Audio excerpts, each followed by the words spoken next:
Hello, Facebook. Welcome to In the Kitchen with Joyful Living. You guys know that I normally do my segment in the garden with Joyful Living, but since I was in the kitchen this time and not actually in the garden, I wanted to invite you into my kitchen.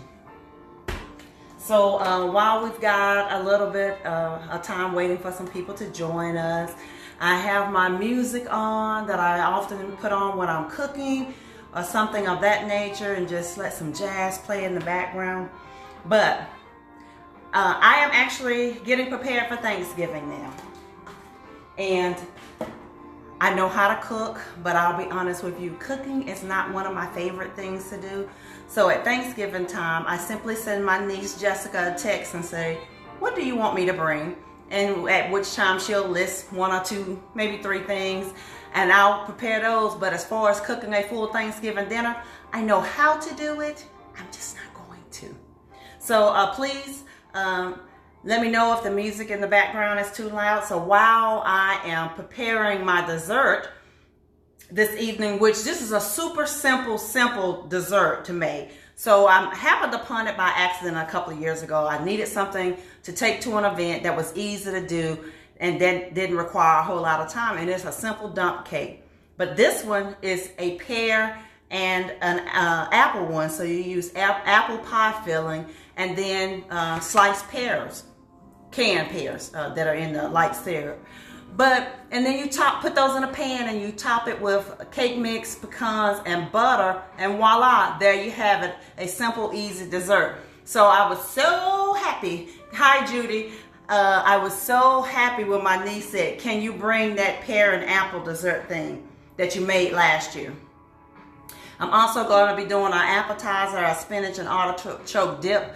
I'll put that together first thing in the morning, and we won't bake it until I actually get to my sister's house on tomorrow. But I got on this evening because I really wanted to talk to you some things about the holidays. Tomorrow's Thanksgiving Day. Thanksgiving is my absolute favorite holiday. Not because of the food, although we enjoy the food. It is always delicious, and as I said, my niece is a stellar cook. Hi, Kim. My niece is a stellar cook.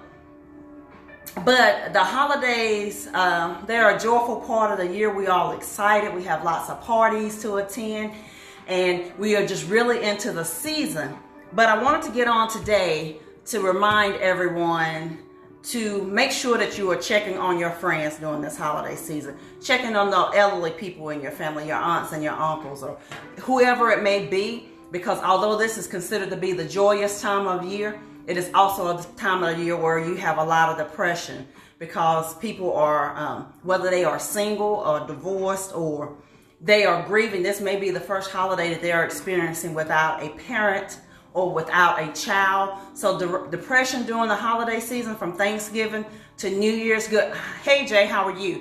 Can be extremely high. So I wanted to get on this evening while I'm in the kitchen preparing for my favorite holiday to remind everybody to reach out to those people that are in your family, especially if it's someone who's elderly and they're not leaving their home and it's not going to be bustling with a lot of people. This can be a really sad time of the year for them instead of a really joyous time. So as a Joyful Living coach, I want to remind us to spread some joy during this season. Do something for someone outside of your family, whether that be doing something for the homeless community or a single family that's in your neighborhood. This isn't just a time of year for us to celebrate ourselves and our families and, you know, the fellowship we have, but a time of the year where we can really show and extend love to other people and some kindness. So I wanted to talk about, you know, don't forget about those people. We can get busy this time of year. Oh my God, it is so much going on. It's a party every other day. There's 12 things at work going on. You got 15 Secret Santa things to take place. You're trying to shop for your kids. You're trying to shop for all of those and bake something special for this event and something for this event and that. But anyway, it can get to be too much, and you can get busy and overwhelmed and not see the others in your community that really need you this time of year. So particularly this time of year, I do it a couple times a year, but on Christmas Eve, I'll prepare some stockings Hi Elizabeth, some Christmas stockings with some simple things in it. A couple of pieces of candy, a couple of pieces of fruit, a protein bar, and maybe it's a little bit of hygiene things. And I drive around town and give out Christmas stockings to people who are homeless during that time of year. They may not be getting a gift from anybody. They may not be getting anything. And last year was actually the first year I did it on a larger scale, but I've been doing it for a while. But you should have saw the reaction. It was overwhelming. On more than one person that I talked to, they almost made me cry because they talked about how it felt to be invisible. And I remember what that feels like. I remember when I was disabled and I could walk in a store or walk anywhere and it felt like people didn't even see me anymore. And homeless people often feel that way, that the world doesn't see them. So on Christmas Eve, I drive around the town and give out Christmas stockings to people who a lot of people have forgotten about. I want them to know I haven't forgotten about you and I see you. And such a simple, kind gesture can really make somebody's day. So that was the first point to remember that the depression rates this time of year are off the charts. So make sure that you're checking on your friends, checking on your elderly family members, or checking on your neighbor, anybody, just to say, hey, Dale, yeah, that's my brother. Hey, honey, he's in Virginia. But see, Thanksgiving is my favorite holiday. And the reason is because I normally get to see all of my brothers and sisters, all of my nieces and nephews. Of course, that varies from year to year. But after dinner, after having a wonderful dinner, we all go for a walk together. I can go through photo albums and my phone, because we don't really print pictures anymore, but go through my phone and all the pictures of the after dinner walk that we take every year after Thanksgiving. It's a wonderful bonding experience and we all look forward to it. And we need it because, on Thanksgiving, the average meal can be up to 3,000 calories. That's more than what you would normally consume in any one day. Which brings me to my second point. And although this seems kind of grim, but we need to be aware of these things so that we can make some changes. So during this time of year, it is also the time of year when people are most likely to die from a heart attack or from a stroke. But the reason being is because of all of the decadent food that we are ingesting. We're eating more, we're partying more, we're having more social drinking. So all of those things contribute to heart attacks and to stroke rates.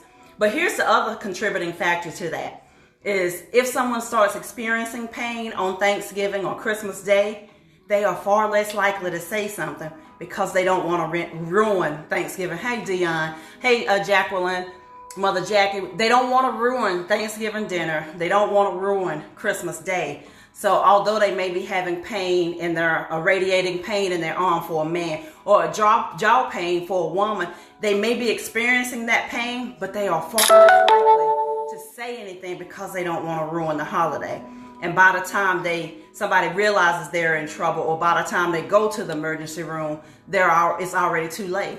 So I really want to remind everybody if you're experiencing any kind of pain, if you're not feeling well, it's a dinner. It's Christmas Day. We would much rather have you and to be with us in the years to come than a turkey. It just really boils down to that. So don't think of it in the sense of I don't want to ruin. Hey Keisha, that's my best friend in Maryland. No, you're in North Carolina. Why haven't you been to see me? You're supposed to come see me this week. Yeah, okay. We're going to have to talk. But well, I'm glad you're on, Keisha. But during this time of year, if you're experiencing some kind of pain or if you're just not feeling like yourself because we are stressed, it may be financial problems because you don't have the finances to buy all the gifts that you want to make some stuff. And my family, we don't really do gifts anymore. We enjoy spending time together and we make baked goods for each other. But the years of spending thousands of dollars for gifts that next Christmas nobody knows about, we're done doing that. And actually one year, instead of buying Christmas gifts, my sister and my mother and the kids, we went to Hawaii that year, a vacation that none of us have forgotten about, but we can't tell you what we got for Christmas last year. So back to what I was saying, when it comes to the pain or not feeling like yourself because you've been running around, you're shopping, you're eating decadent food, we're having more drinks, whether that be spiked or unspiked eggnog, we're eating more than we normally do. If you're experiencing some kind of pain, I want to encourage you. Don't wait. Don't be concerned about I'm going to ruin the holiday dinner or my family is going to be mad. Even if they get mad, they'll get over it. But the loss of you is something, you're irreplaceable. We can't get you back. So if you're experiencing some kind of pain, if you're having not feeling like yourself, please make sure if you have a medication, you take blood pressure medication. This is the time of year we're more likely to forget to take it because we are running and rushing. Please make it a priority to take care of yourself because we want to see you in 2020. So that was one of 2 tips that I wanted to talk to you about tonight, was the depression that people have this time of year, whether it's because they're single, they've never been married, they don't have any kids, or they're divorced, or this is the first year that they're, and not even the first year, but the 10th year of having a holiday without their parent or without their child. So try to be cognizant of it, the things that other people are going through this time of year, and reach out to your neighbor, your co-workers, or whomever it may be that you know may be going through something of that nature, and just say, I'm just checking on you. How are you doing today? Or let's hang out. Let's go have a cup of coffee. Anything just to help them know that they are not invisible. My cat just walked by. I had to make sure they're not trying to destroy my tomato plant in the bathroom because they love the way it smells.